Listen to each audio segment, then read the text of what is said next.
அன்பார்ந்த நேயர்களுக்கு வணக்கம். நான் உங்கள் மதுசூதனன் கலைச்செல்வன். தினமொரு கதை நிகழ்ச்சியில் இன்று உங்களை சந்திப்பதில் மகிழ்ச்சி கொள்கிறேன். மனிதன் பேசத் துவங்குவதற்கு முன்பாகவே பாடினான் என்றும் எழுதத் துவங்குவதற்கு முன்பாக ஓவியம் தீட்டினான் என்றும் சொல்லுவார்கள்.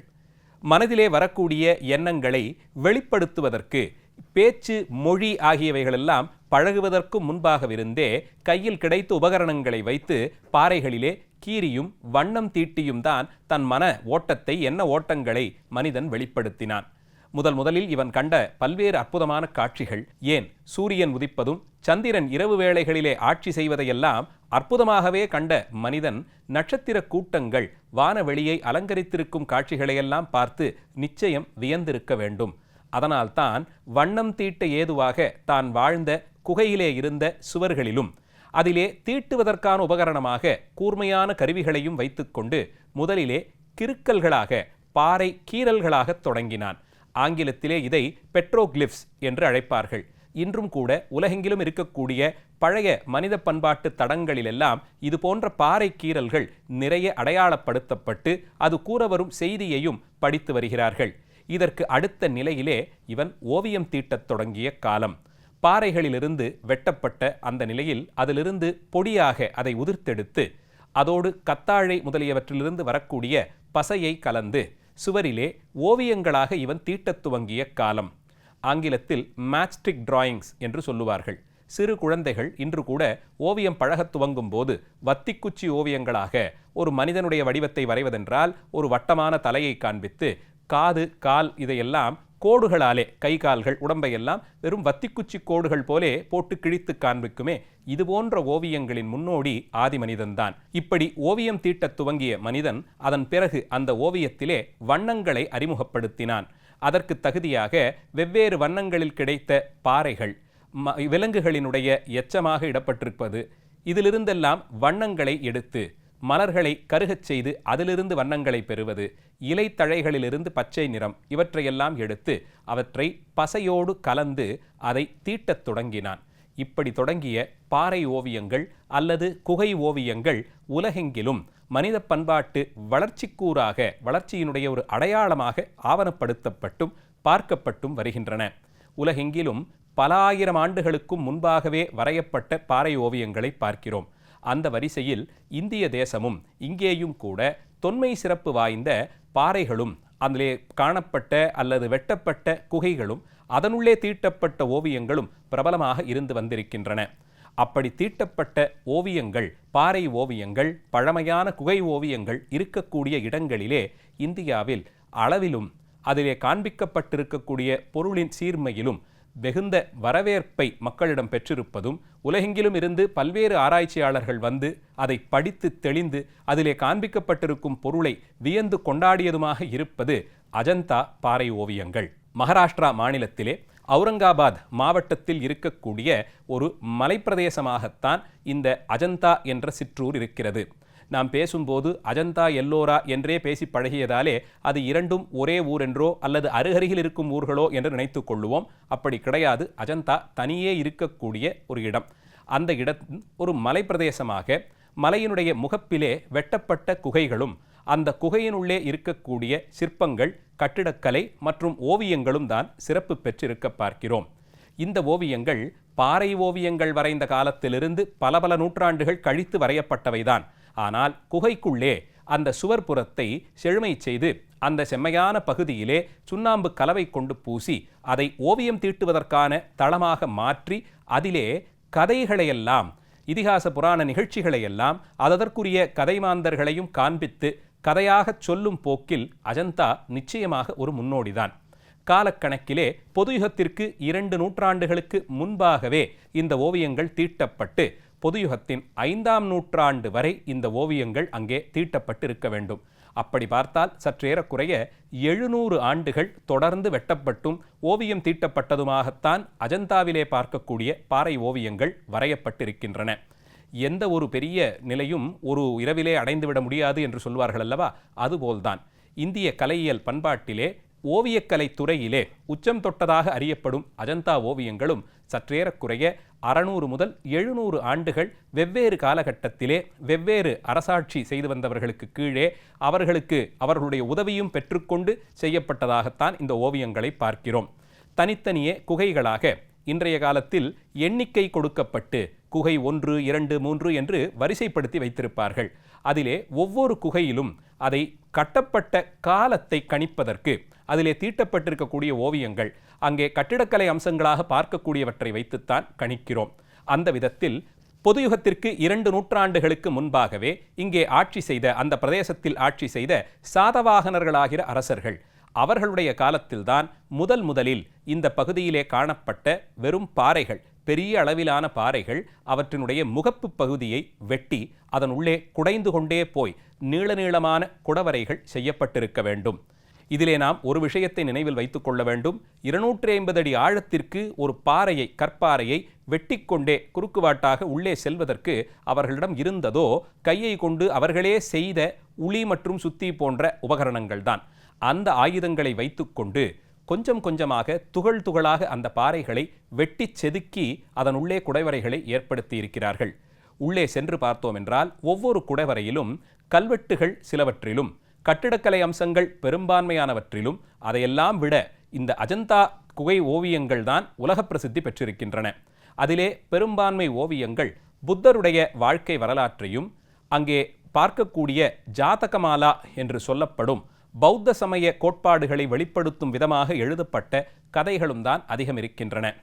புத்தர் அவர் பிறந்ததிலிருந்து அரசகுமாரனாக வளர்ந்தது, முதலில் அங்கே அவர் அரண்மனையை விட்டு வெளியேறியது, அப்போது அவர் கண்ட காட்சிகள், அதனால் மகிழ்ச்சி என்ற ஒன்றை துளைத்தவராய் வருத்தம், துன்பம் என்ற ஒன்றை பற்றிய முதல் அனுபவம், அதைத் தொடர்ந்து அவர் திருமணம் செய்து கொண்ட மனைவி மக்களையெல்லாம் விட்டு துறந்து வெளியேறி அவர் ஏற்றுக்கொண்ட சந்நியாசமும், அதற்கு பிறகு அவர் செய்த யாத்திரைகள், ஆங்காங்கே அவருக்கு ஏற்பட்ட முக்கியமான அனுபவங்கள், அவர் செய்த அருளுரைகள், இறுதியிலே அவர் பரிநிர்வாணம் என்று சொல்லப்படும் முக்தியை, பௌத்த வழியிலான முக்தியை சென்று அடைந்தது என்று அவர் வாழ்க்கையினுடைய எல்லா காட்சிகளும் மிக அற்புதமாக ஓவியங்களாக தீட்டப்பட்டிருக்கின்றன.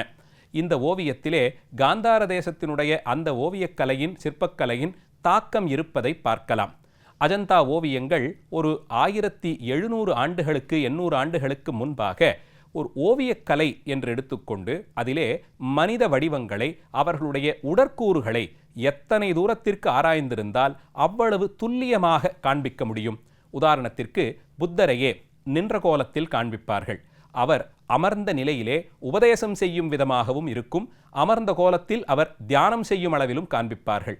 இதையெல்லாம் அடுத்து பரிநிர்வாணம் அடைந்த காலத்திலே அவர் ஒரு கையை தன் தலைக்கு துணையாக வைத்துக்கொண்டு கிடந்தவரியே தான் உடம்பை அப்படியே பூமியில் படுத்து கொண்டிருப்பது போலேயும் காட்சி தருவார். இப்படி ஒவ்வொரு அங்க அசைவிலும் அந்த உடம்பினுடைய கூறுகள் ஒவ்வொன்றும் எப்படி பொருத்தப்பட்டு இருக்க வேண்டும், கைகளும் கால்களுக்குமான தொடர்பு, தலைக்கும் உடம்பிற்குமான தொடர்பு, இவற்றையெல்லாம் மிக துல்லியமாக கற்றுத்தேர்ந்து இந்த ஓவியங்கள் தீட்டப்பட்டிருக்கின்றன.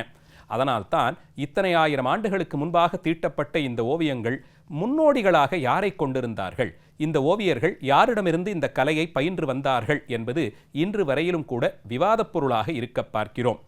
ஒவ்வொரு குகையிலும் பல்வேறு கதைகள், வெவ்வேறு புத்தருடைய வடிவங்கள். இந்த குகைகள் எல்லாம் சைத்தியங்களாகவும் பௌத்த விகாரங்களாகவும் இருந்து வந்திருக்கின்றன. சைத்தியம் என்று சொல்லுவது புத்த பிட்சுக்கள் தங்குவதற்கான இடம். விகாரை என்று சொல்லப்படுவது அவர்கள் வந்து வழிபட்டு செல்லுவதற்கும் பாடம் பயிலுவதற்குமாக கட்டப்பட்ட புத்தனுக்கான கோயில்கள். இது இரண்டிற்கும் வெவ்வேறு வகையிலே கட்டிடக்கலை அமைப்பு இருக்க வேண்டும். விகாரைகள் கோயில்களாக இருப்பதினாலே புத்தரினுடைய வடிவத்தை நடுவிலே வைத்து அந்த வடிவத்தை சுற்றி வருவதற்கும் வரிசையாக நின்று வணங்குவதற்கும் ஏற்றார் போலே இருக்க வேண்டும். சைத்தியங்கள் புத்த பிட்சுக்கள் தங்குமிடமாகையாலே அறைகளால் சூழப்பட்டதாய் இருக்க வேண்டும். இப்படி வெவ்வேறு கட்டிடக்கலை தேவைக்கும் ஏற்றார் போலே அந்தந்த இடத்திற்கான தேவை போலே கட்டி நிறைவு செய்யப்பட்டவைகள்தான் இன்றைக்கு நாம் பார்க்கக்கூடிய அஜந்தா குடவரைகள். சில குடவரைகளிலே அங்கே நாம் கல்வெட்டுக்களையும் பார்க்கிறோம். அந்த கல்வெட்டு பெரும்பாலும் அந்த குடவரையை வெட்டுவதற்கான நிதி உதவி செய்தவரை பற்றியதாக இருக்கிறது. அப்போதிருந்த அந்த அவர்களெல்லாம் புத்த பிட்சுக்களுக்கு, சாதாரணமாகவே நாம் இன்றும் கூட சாதுக்களுக்கு, தபஸ்விகளுக்கு செய்யப்படும் உதவி நமக்கு நன்மையை பெற்று தரும் என்று நம்புகிறோம் அல்லவா? அதுபோலே புத்த பிட்சுக்கள் அவர்கள் நம்மை போல் அல்லாது வாழ்க்கையிலே இருக்கக்கூடிய இந்த இன்பங்கள் சுகங்களை எல்லாம் துறந்து உலக நன்மைக்காக வேண்டி என்று கூறிக்கொண்டு அவர்கள் தவம் மேற்கொள்வது, இதுதான் அவர்களுடைய விரதமாக இருந்தது, அவர்கள் வாழ்க்கை முறை. அவர்களுக்கான அடிப்படை தேவைகளை செய்து கொடுப்பதே உயர்ந்த பலன்களை பெற்றுத்தரும் என்று நம்பியவர்கள் இவர்கள் வெட்டக்கூடிய குடவரைகளுக்கான நிதி உதவியை செய்து வந்தார்கள். அதனால் அவர்களுடைய பெயரும் அந்தந்த குடவரையிலேயே கல்வெட்டுகளாக வடிக்கப்பட்டிருப்பதை பார்க்கிறோம். இப்படி கட்டப்பட்ட இந்த குடவரைகள் 7-8ஆம் நூற்றாண்டு வரையிலும் இந்த பணி தொடர்ந்திருக்கிறது. அதற்கு பிறகு இது பௌத்தர்களுக்கான ஒரு புனிதத்தலம் போலே ஆகியிருக்க வேண்டும். தட்சண பகுதியிலே யாத்திரை செய்பவர்கள் தவறாது இங்கே சென்று பல நாள் தங்கியிருந்தும் இங்கே புத்த சமயத்தை பற்றி தெரிந்து கொள்ள வேண்டியவர்கள், புத்தனுடைய அந்த அறிவுரைகளை அறிந்து கொள்ள வேண்டியவர்கள் சென்று தங்கி அவர்களிடமிருந்து கற்றுத்தேறுவதுமாக இருந்த ஒரு இடம். இது இப்படியே இருந்து கொண்டு வந்தது. கால மாற்றத்தால் பல நூற்றாண்டுகள் கழித்து ஒரு 16-17ஆம் நூற்றாண்டிற்கு பிறகு இப்படி ஒரு இடம் இருந்ததே தெரியாத அளவில் அந்த பகுதி நெடுக நல்ல அடர்த்தியான காடுகளால் சூழப்பட்டு அஜந்தா குடவரைகளும் அங்கே இருந்த ஓவியங்களும் மறக்கடிக்கப்பட்டன. இந்த நிலையிலே 19ஆம் நூற்றாண்டில் 1819வது வருடம் அந்த பகுதிகளை ஆட்சி செய்து வந்த ஜான் ஸ்மித் என்ற ஆங்கிலேய அதிகாரி, அவன் வார இறுதியிலே புலிகளை வேட்டையாடுவதற்காக வேண்டி தன் உதவியாளர்களோடு இந்த காட்டிற்கு சென்றான். அங்கே ஆடு மாடு மேய்த்து கொண்டிருந்த சிறுவன் ஒருவன் இவனை அழைத்து கொண்டு போய் அங்கே தூரத்தில் தெரியக்கூடிய அந்த குகைகளின் வாசலை காண்பித்தான். மலையிலே இத்தனை பெரிய வாசலா, இதன் உள்ளே புதையல் இருக்குமோ என்று எண்ணியவன் அருகில் இருக்கும் கிராமங்களுக்கு சென்று அந்த புதரையெல்லாம் வெட்டுவதற்கான உபகரணங்களை எடுத்துக்கொண்டும் வாத்தியம் வாசிக்க வேண்டியும் பணியாட்களை அழைத்து வந்து அந்த பகுதிகளிலே இருந்த மரங்களையெல்லாம் வெட்டி கொண்டு அந்த குகைக்குள்ளே சென்றான்.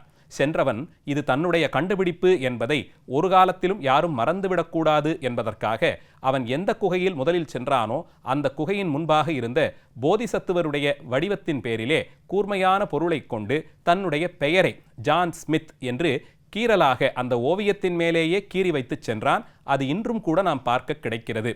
இப்படி தொடங்கிய அந்த அஜந்தா கண்டுபிடிப்பு சில ஆண்டுகளிலெல்லாம் மிகவும் பிரசித்தி அடைந்தது. பல்வேறு தொல்லியல் துறை வல்லுநர்கள், வரலாற்று வல்லுநர்கள் எல்லாம் அங்கே வந்து அந்த ஓவியங்களை பார்ப்பதும் அதை பற்றிய பிரதி எடுப்பதும் அதை குறித்து கட்டுரை வழங்குவதும் வழக்கமாகி வந்தது.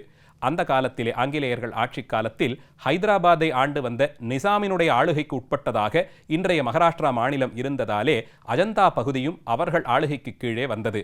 அதனால் ஹைதராபாத் நிசாம் தனக்கறிந்த அளவிலே தொல்லியல் வல்லுநர்களை அழைத்து அந்த ஓவியங்களை பாதுகாப்பதற்கான முயற்சிகளை எடுத்தார். அதையும் தாண்டி அந்த இடங்களுக்கு சென்று வருவதற்கான வாகன வசதி, வழித்தடம் முதலியவற்றை செய்து கொடுத்தார். அதற்கும் பிறகு இந்திய சுதந்திரம் அடைந்த பிறகு பல முன்னேற்பாடுகளாலே உலக புகழ்பெற்ற அஜந்தா ஓவியங்கள் சரியான முறையில் அறிவியல் கண்ணோடு கொண்டு அது பாதுகாக்கப்பட்டு அந்த அளவிலே இன்று வரையிலும் அஜந்தா உலக குகை ஓவியங்கள் பட்டியலில் முக்கிய இடத்திலே இருக்க பார்க்கிறோம். 1980களிலே இந்த அஜந்தா குகை ஓவியங்கள் உலக பாரம்பரிய சின்னமாக அறிவிக்கப்பட்ட பிறகு இதன் பெருமை இன்னும் வளர்ந்தது. இந்தியாவிலே பார்க்கக்கூடிய தொல்லியல் தடங்களில் மிக முக்கியமானதாக வைத்து கொண்டாடப்படும் அஜந்தா ஓவியங்களை பற்றி இன்றைய நிகழ்ச்சியிலே பார்த்தோம். நாளைய தினம் மீண்டும் ஒரு கதையோடு உங்களை சந்திக்கிறேன். நன்றி, வணக்கம்.